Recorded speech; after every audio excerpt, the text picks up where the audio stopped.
the start of the new year, which means we can reflect on 2023. Who were our top 10 favorite wrestlers? We're going to get into it.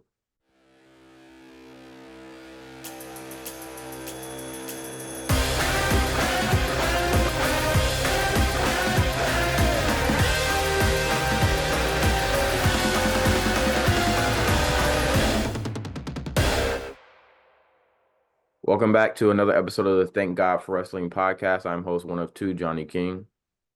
Almost two of two, CJ McClure. And now that 2024 is officially here, we can look back on 2023, and me and CJ have crafted our top 10 wrestlers of 2023. So let's just get into it, man. CJ, who's your number 10? So before I even get to my list, I say this on the podcast a lot. Again, just want to say it again for context. My list is very WWE heavy. I am a hardcore WWE guy. I'm an AEW casual, just so for those of you that are leaning more towards AEW, no disrespect to them by any means. It's predominantly WWE. But my number 10, I'm going with Bianca Belair. All right. Bianca had a very long and respectable title reign. It lasted a good amount of this year. I think Bianca put on a good match, her and Asuka at WrestleMania. She put on a banger Backlash, opening up the show with Io Sky. I did not expect her to win the title back at SummerSlam, even though Io cashed in on her. I think Bianca has just continued to get better as her careers move forward. She's already got the gold to show for it. Not really criticism, but the only thing I hope for in 2024 is that she turns heel and maybe joins the new Hurt business. Yep. I just want to make a disclaimer. Uh, Roman Reigns will not be on my list just because of the fact he's only wrestled 11 times. So I think everybody knows he's GOAT status already. So I don't think he did, because he's been the best wrestler 2020, 2021, 2022, 2023. So I don't think he even gets a spot on my list just because we know he's in a league of his own. So that's just a disclaimer. My number 10, Toni Storm. She reinvented herself with this timeless Toni Storm character. She's really found her way. She showed that WWE fumbled the bag with her, and who knows, maybe Hunter is watching and he'll get her, scoop her back up after her contract is done over there. But yeah, she's your current AEW Women's Champion. She just beat Riho to retain. And yeah, man, she's really showing what she can do with her character work, and her in-ring work has been always great. So yeah, man, she's my number 10. Look at that. Number 9, with everybody saying L.A. Knight. I mean, this man was not in the plans of some of the stuff that happened this year. He was not in any plans. He got over naturally. He got over organically. No fake crowd noise, all genuine pops. He bet on himself. He overcame that stupid Maxine Dupree gimmick and went back to what he wanted to do.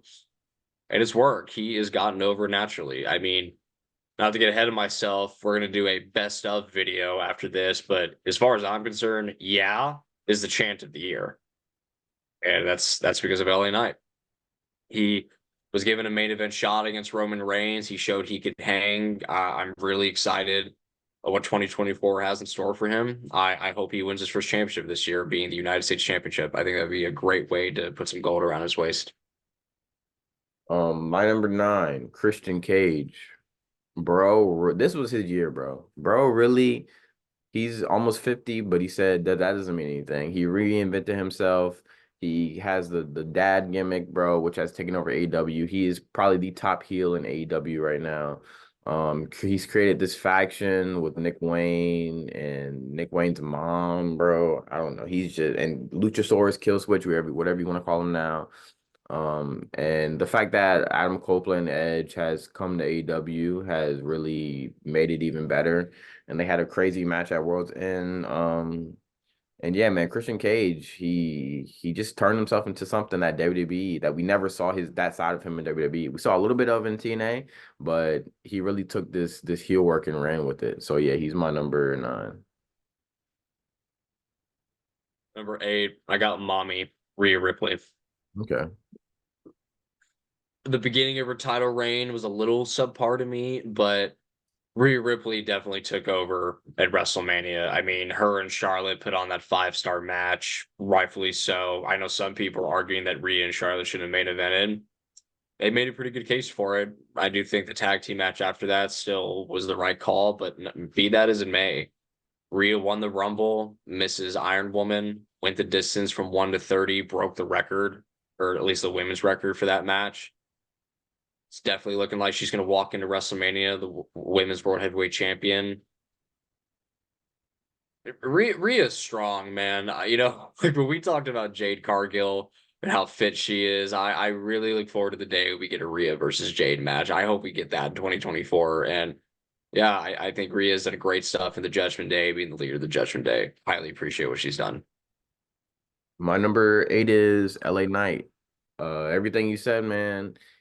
He had no choice but he made WWE have no choice but to push him, bro. Like, especially when Vince was in charge, and then as Vince started to step away, we saw him slowly creeping up the ladder. And Triple H, he said, just wait, be patient with them, and that's what we've been doing.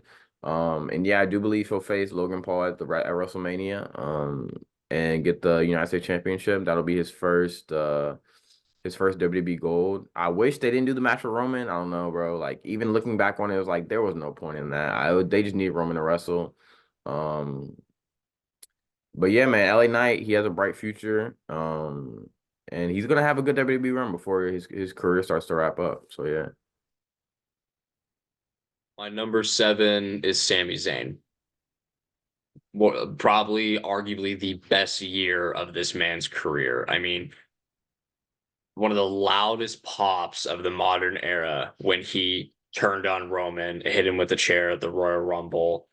Just the storytelling, the acting of this man, his feud with the Bloodline, his feud with Roman, his match against Roman Reigns, and maybe I'm a little biased, in my opinion, should have gotten 5 stars.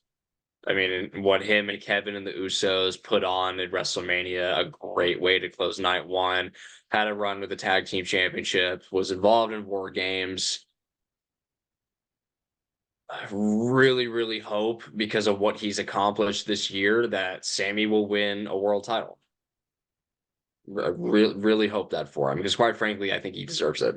I think it really would be a full circle moment from his days down in NXT when he couldn't get the job done in NXT, but then finally did overcome adversity. I'd love to see it happen now, and I think Sammy could take it and run with it. I mean, he really is very creative. He's a genius up here when it comes to wrestling. He knows what's funny, how to make things serious, and how to tell a story. That's all wrestling is a story. For sure, for sure. My number 7, Jay Uso. Mans, they took him away from Jimmy.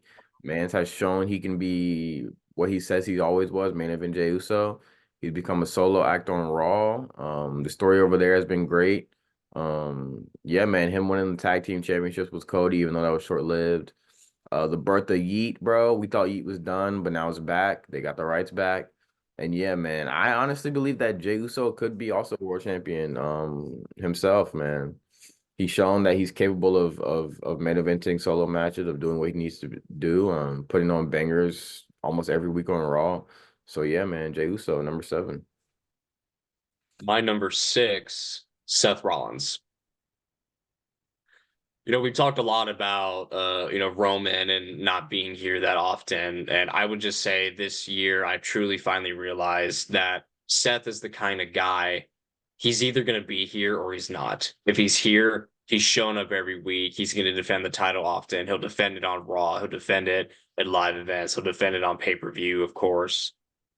And Seth can arguably put on a good match with anybody. I mean, his match against Omos had no right to be that good. Like that was the best match of Omos's career so far. It's because Seth is able to work with what he's got. Mm. You know, I know you kind of start getting tired of it, but I mean, I love it when wrestlers as theme songs and entrances can turn into a concert, and that's what Seth's has with the whoa, with crowds singing that. Seth has always managed to keep himself relevant and reinvent himself when he needs to. Got the goofy, flashy outfits, can always cut a passionate promo. Uh, yeah, I mean, all I have to say is thank you, Seth, for this year. And I'm glad that we've had a world champion that shows up every week. Yeah, my number six is also Seth Rollins. Yeah, basically everything you just said, man. He's there every single week. He puts in the work. He defends his title. Even though I still feel like the World Championship does not mean as much as the Universal or the IC Championship for that matter. Seth Rollins is doing everything he can to, bring it up the ladder and get it to be more notable. And yeah, man, this CM Punk feud that we're gonna get whenever they decide to pull the trigger, they gave us a face off a couple weeks ago on Raw. Yeah, man. I think this will be the feud that makes me take Seth Rollins more serious, like I used to be able to take him. Like kind of step out of the laughing gimmick a little bit and just he can still wear the crazy stuff, but just be more serious in the ring and promos that we saw him when he was with Punk. So yeah, man, I'm excited to see where that takes us. And yeah, Seth Rollins. So my number five is Jey Uso. Okay. Jay has always played his role well with the bloodline and in this story. You know, he's the only one in the family, like actual family, that's challenged Roman for the title and Mhm. main evented with Roman. So I feel like that says something. We'll see if Jimmy and Solo get a chance before WrestleMania. At this point, I doubt it with the story with Randy, and then there's only one more pay-per-view between WrestleMania. But be that as it may, I mean, yeah, what you just said. Jay has shown that he can hang by himself, coming over to Raw, splitting away from Jimmy, splitting away from the Usos and the Bloodline.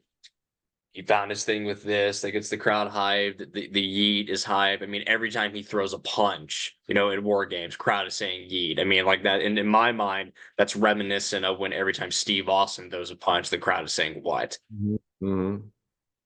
So, I mean, I'm very, very excited for what Jay is going to do for a full calendar year as a singles wrestler. For sure, for sure. My number five, Rhea Ripley. Rhea Ripley had Raw on her back, bro. She has carried, I don't care what anyone else, she's carried Raw. I don't care what anyone says. She's the leader of the Judgment Day. They say they have no leader. She's the leader. She calls the shots, bro. And Judgment Day is probably the biggest faction right now in WWE. They run the WWE quite literally. The Bloodline has kind of taken a step back in terms of members and their presence on the TV. But yeah, man, Rhea Ripley, she's defended her title. She's been there. Um, she's putting on bangers, bro. The match with Charlotte, probably one of my favorite matches of the year. Um, yeah, man, she deserves to be treated as such. She is the face of Raw, in my opinion. So my number four, Cody Rhodes. Came back, won the Royal Rumble. It was a little cheesy that he came out at 30, but be that as in May, won the Rumble, got a great reaction, put on just a banger of a match with Roman Reigns, a solid, absolute solid main event, solid story being told. After he lost, everyone's all like, what are they going to do now? How is he going to get back to finish the story? Feuded with Brock Lesnar. Brock put him over. He beat Brock not once but twice, and the second time he beat him was definitive and clean. Wrestled on most PLEs this year. Won the tag team championship very briefly with Jay. That was his first title win coming back. Has feuded with the Judgment Day, just like his father before him. Got to be inside of War Games. Put on a good show with that. We'll see if Cody finishes the story in 2024, man, because I don't know what else you'd have Cody do. That's a that's a great way to put it. What else are we gonna do, bro? Randy Orton feud, cool. When that's done, what do we do? Right. My number four, Swerve Strickland, man. Swerve Strickland. Bro has propelled himself to the top of the card in AEW. Everything he's done, man, his feud with Hangman really put him at the top. He said he wanted to take Hangman's spot. He just did that. We haven't seen Hangman in I don't know how long now. He said he's going to be the first Black AEW champion. And I'm very sure in 2024 that that will happen. Um, he's booked as a heel, but the crowd, they love Swerve, bro. Prince Nana does the dance. The dance is taking over. His theme song's taking over. Swerve has really put himself at the top of the card, man. He had a little face off with MJF that everybody was going crazy over. And yeah, man, he puts on banger after banger after banger. That Texas Death Match with Hangman might go down as AW's best match of the year. Their match at Wrestle Kingdom was great too. Um, he did great in the Continental Classic. He made it to the finals. Um, yeah, man, Swerve, he's gonna have a good year, man. So he's not on my list, but I just want to address that you brought up Swerve. I saw a post on Instagram that felt like it was nothing but facts. It said WWE brought back everybody in Hit Row except for the guy that they realized they dropped the ball with. And that's Swerve Strickland. Yep. Yep. I do believe once the time is right, he'll come back under Hunter. But we just have to see. Yeah. So number 3, MJF. He held the AEW World Championship for most of this year. I mean, what else do I really have to say? I mean, this is the longest AEW World Title reign, right? Mm-hmm. Yeah, I was about to say I personally loved his feud with Adam Cole. Really wish Adam didn't get injured. Obviously, injuries happen to keep their story going. I feel like that was the story that they had to compete with the Bloodline and compete with WWE. I feel like that was getting a lot of attention for AEW. I love that. I was staying updated between him and Adam Cole. MJF, I think can put on a good match with anybody. I think can have good promo segments with anybody. I've said it before. A dream match I have with MJF is MJF versus anyone, past or present. Yeah. Lost the title to Samoa Joe recently. Tough way to end the year. He is not on AEW's roster page now. Mm-hmm. It is currently January 1st at the time of this video. I'm sure the bidding war has begun. I don't know if he is for real injured or not. I know he said he's tired and exhausted and is on painkillers. But who's to say? I mean, I didn't think CM Punk was going to come back in WWE. Who's to say that MJF pulls up at the Royal Rumble? Yeah, man. Do I think MJF has maybe already re-signed with AW? Yeah, just because I know Tony Khan without the AEW without MJF at the moment, AEW would tank, bro. I don't know. That MJF was the heart and soul of AEW. He kept the company up when everything was going south. So yeah, man. Do I think that Tony Khan has given him the bag? I do, but we'll just have to wait and see, man. My number 3 was Gunther. Bro has made the IC title arguably the most important title in all the whole company, bro. His match at Mania with Drew and Sheamus, insane. He's been putting on bangers after banger after bangers. I don't think Gunther can have a bad match. I really don't. His character work and mic work is getting better. The whole Imperium feud drama that's going on is great. And a part of me is saying Gunther's not ever gonna lose the IC title. He's just gonna win a world championship and either keep the IC title or he's just gonna relinquish it. But yeah, man, we'll just have to wait and see. The ring general he's the future of the WWE for sure. My number 2, and this is where our list is a bit of polar opposites. My number 2 is Roman Reigns. Okay. I have been frustrated that he hasn't been showing up, but the fact of the matter is, despite becoming the next Brock Lesnar when it comes to showing up every 2 blue moons, when Roman shows up, it's a big deal. When Roman shows up, people pay attention and people listen. Roman Reigns is the draw of this generation. He is this generation's Hogan. He is this generation's Steve Austin. He is this generation's John Cena. Roman Reigns is the face of the WWE. We have been in the presence of greatness and history. He is now currently past 1,200 days. He's about to pass, I think, Bruno Sammartino's second longest reign that Bruno had. And then Hogan, Bob Backlund, who I don't understand why they're not addressing Bob Backlund anymore, by the way. But Hogan, Backlund, and then Bruno's very, very long reign are the only people that are going to be above Roman after he passes 1,200 something days, whatever Bruno's other reign was. When is this going to happen again? When are we going to have a guy that's going to have this aura to hold a championship for 1,000 days? I mean, shoot, to your point, maybe Gunther's going to do that with the IC title. He's already had the longest reign with the IC title ever. Yeah. Who's to say that he doesn't put up those numbers, especially because we don't think he's going to face Seth Rollins now. Mm-hmm. But presence of greatness, man, and just the storytelling with him and his family and the bloodline for the past 3 years. What more do I need to say about Roman Reigns? Yeah. And quite frankly, even though he's only defended the title 5 times this year and has had what I think you said 11 matches just total this year, most of them are still good. Most of them are still in match of the year worthiness. Match against Sami, match against Cody, the Bloodline Civil War. LA match against LA Knight was still a good watch. I mean, like Roman's not a technical wrestler by any means, but the man could put on a good match. He knows how to. Yeah. My number two, MJF.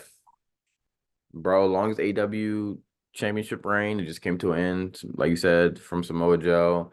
But the story is still great, bro. Adam Cole's the devil. Where do we go from here? Does MJF take a little bit off? Does he re-sign with AW? And I'm pretty sure Tony Khan, if he's, I know Tony Khan will work that into the storyline, the bidding war 2024. Is MJF going to come back? Is he going to stay? Was this a way to write him off television? Who knows, bro? But MJF, he beat Kenny Omega for like, bro, put down. He has great matches this year. He has the Danielson match, bro. He has the Omega match, bro. He has the Adam Cole match, bro. Like he's building up his catalog, bro. He's only 26, bro. 26, 27. Like he's just getting started, and he'll eventually, yeah, he's gonna main event WrestleMania one day. I'm already knowing what's gonna happen. Like, there's no way MJF is not gonna retire without main eventing WrestleMania or being in WWE in general. But yeah, man, MJF, bro, he had a great year, so that's my number two. My number one. I wasn't gonna put. I mean, he was definitely gonna be on my list. I wasn't gonna put him at number one initially. Hmm. But then when I really gave it some thought, I'm like, no, I agree with some people, and I think I have to follow suit. My number one is Gunther. Okay. I mean, you already took the words out of my mouth. But I mean, but this man has also showed up every week, or at least most of the week. Defended the titles on Raw, defended the title on pay-per-view. Hasn't had a bad match. Gunther brings out the best in other wrestlers. Hmm. I mean, his triple threat match at WrestleMania was match of the year contention. Hmm. I mean, the chops that this man puts people through, his athleticism for his size. Like you said, his character and mic work is getting better. Gunther's the future. Kind of like MJF. Gunther facing anybody's kind of a dream match. No, for sure. So I'm just very curious to see who his WrestleMania opponent is going to be. I think he's still going to walk into WrestleMania IC champ and probably walk out IC champ. Hmm. But my hat's off to Gunther. Banger after banger after banger. I mean, he calls this a sport. Him and MJF are the only ones to call it a sport. Gunther has brought validity back to wrestling. Literally, yeah. He made you believe that what they do is, even though it's scripted, it's 100% real and authentic for sure. Facts. My number one, Will Ospreay, man. Just re-signed with AW. I know Tony Khan threw him the bag, but bro has had a crazy year. It was the summer of Ospreay, bro. Like he beat Kazuchika Okada in the G1. He came back and beat Kenny Omega at Forbidden Door, and then he beat Chris Jericho at All In. Like, bro, and he's only what, 30, 31. Like bro's having a crazy year, bro. Like he's only just getting started. I think he's gonna come to WWE eventually. Yeah, I think he will. And we're gonna get that Seth versus Will Ospreay match. But Will Ospreay, he's finishing up at New Japan right now and he's heading to AEW, and we're just gonna keep getting bangers after bangers. Like bro is that guy. He is, in my opinion, he is the best wrestler, professional wrestler in the world right now. Um, I just think the sky's the limit for him, bro. Just to beat those three guys in the span of 2 months is crazy, bro. Let alone in a year, but let alone in 2 months is crazy. Yeah, man, Will Ospreay, he's gonna do some great things. His character work is has always been great. Him on the mic is money. Him on the mic with anybody is money. Um, I hope we get that revisit that Will Ospreay Kenny, just because they're so rich in story, those two, and their chemistry in the ring is crazy. But their match at Forbidden Door might go down as, I think that is my match of the year, in my opinion. I think that's my match of the year. Watching that was just crazy experience. But yeah, man, Will Ospreay's number one. Yeah, that's it. Those are our top 10 wrestlers of 2023. Yeah. Who are some of your top 10 wrestlers of 2023? Be sure to comment below. Do you agree with us? Do you disagree with us? Let us know your thoughts. That's the beauty of talking about wrestling. It's been a fantastic year. We have another 2023 video wrapping up, coming to you guys soon. Thank you guys for joining us. I'm CJ McClure. Thank God for wrestling. Yeah, man, I'm Johnny King. Thank God for wrestling. Make sure to like, comment, subscribe. We'll see y'all in the next one. Peace.